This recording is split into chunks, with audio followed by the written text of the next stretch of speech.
Good evening, ladies and gentlemen, and welcome to another edition of Seekers of the Supernatural. I'm your host, Tony Sparrow, along with Ed and Lorraine Warren tonight.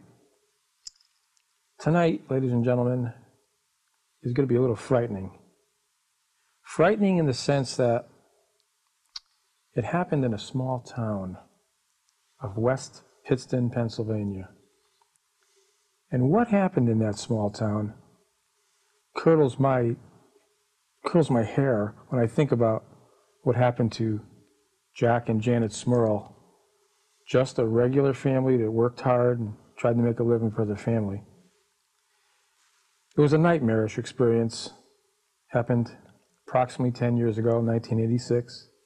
There is a book on it that was written about the case, The Haunted, by Ed and Lorraine Warren and Robert Curran. Ed and Lorraine will talk about this case tonight, but I have to say that it's probably one of the most frightening cases I've ever read about, because the horrible attacks that happened to Jack and Janet, you just don't want to go to bed at night.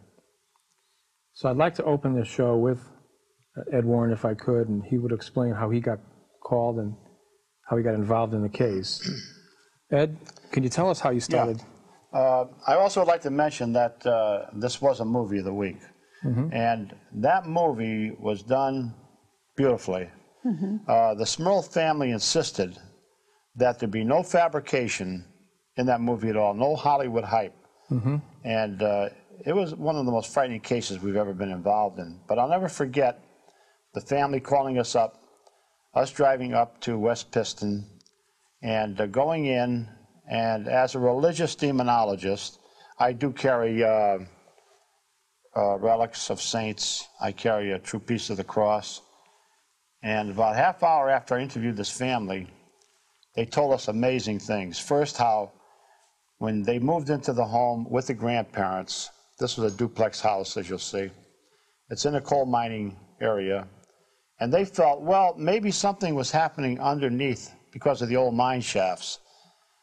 But the things that were happening would be when Janet would go down into the basement to do the wash. And she'd hear somebody calling, Janet, Janet.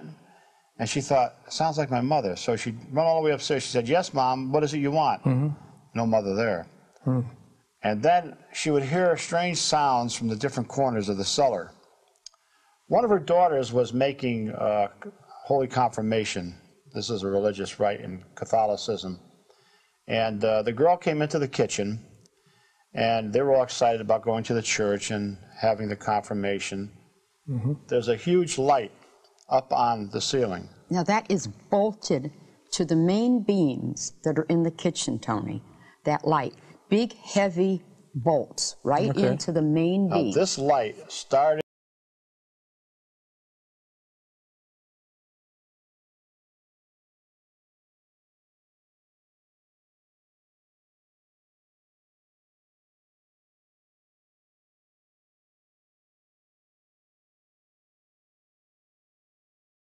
kaplooey, television sets, toasters were burning. Wiring that they had just put in the house was just going dead. They couldn't understand it because Jack's father is an electrician. Mm-hmm. He put all of this in himself in his own house. And you know, a man that does his own home, he's got to do a good job. Well, from that point on, they lying in bed one night, and all of a sudden the bed starts to rattle and shake. Then they start seeing black shadows moving across the bedroom. Mm-hmm. Jack and Janet are lying in bed, and suddenly she's talking, and something grabs her by the leg and yanks her right out of the bed onto the floor. Jack at first didn't believe all these things until he heard the voices himself. Mm-hmm. He's seen his wife being dragged out of bed.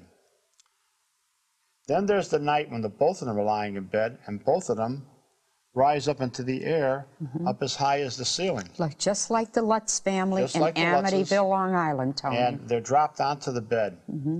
We went there, and a half hour after I was there, I used religious provocation. We went up into their bedroom. Yeah, let me tell you about that. We sat on the edge of the bed. Why can't I tell them? We sat on the edge of the bed. You could repeat it later if you'd like. And we sat on the edge of the bed, and Ed put out these different things he had with him, which were all relics and things like that. And he put them on the bed. I was also playing hymns Yes. from nuns, you know, beautiful music. Religious music. Yes, Ave religious Maria, music. Things that would really frustrate a devil. Why? That's what I was trying to do. Why would that do? Why would it frustrate a devil?